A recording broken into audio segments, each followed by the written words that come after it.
Hey guys, so welcome back to the channel. This is how to convert PNG to text format in TinyWow.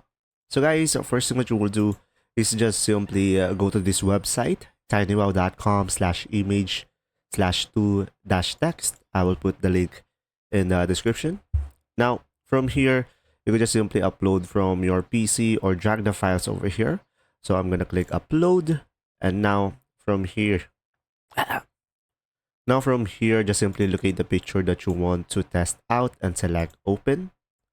And after that, guys, you can just simply go ahead and check the CAPTCHA to proceed. And now just simply wait for it to be processed by TinyWow. And you can just simply select display text to view the preview. And now, as you can see, this is what is in the text.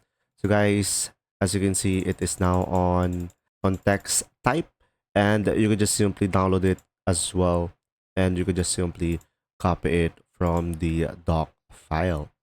That's simply about it. I hope this video helped you out. If you do, leave a like. Thanks for watching.